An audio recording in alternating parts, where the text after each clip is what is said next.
Valdo, pede silêncio no microfone, não.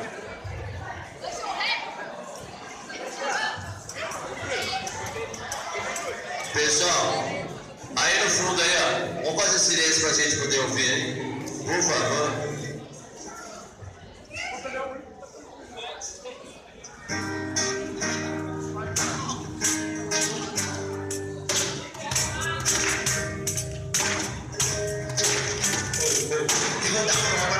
Causador das confusão, inteligente, problemático, o melhor na redação, programação do aparelho, descobre subtração, nova ferragem misturada, geometria na adição, todo ano é igual, todos querem as boas no Natal, bom aluno ansioso pra nota, bimestral, hoje é RN na mil nota, meu ventre quero lazer, a melhor nota que eu tive, ele vem lá pra minha mãe ver, pegando fogo, ele por nós, eu fiquei no meio de todo o carro, peguei abusado, ele tá falando, eu ficava fora no corredor, era só os menores do ano, mas eu não peguei tudo, como é massa, viu, ele vai acontecer,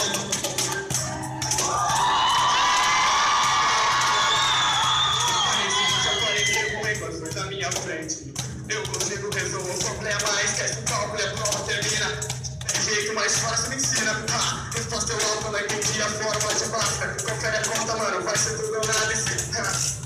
Se abaixa a cabeça um pouco, fala. É mesmo dormir, eu desconheço o teorema de Pitágoras. Fechou, entregue a prova, desespero, então vamos lá, levo estudar, vou reclamar o governo. Tem que poder na cidade, sou jovem demais pra isso, ofereceram drogas. Ofereci um conselho, eu quero tudo e eu sempre lutei por tudo que eu tenho. Com certeza nas coisas mudam meu desempenho. Os pessoas me falaram pra eu fazer o que eu quiser. As paredes escutam, falsidade é só um começo. Continuo na luta, opressão contra os negros. Pelo século XXI as escolas acabaram com o preconceito. Matemática é pra qualquer um fazer. Levanta a cabeça, sofre, bate no peito.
Parabéns, meninos!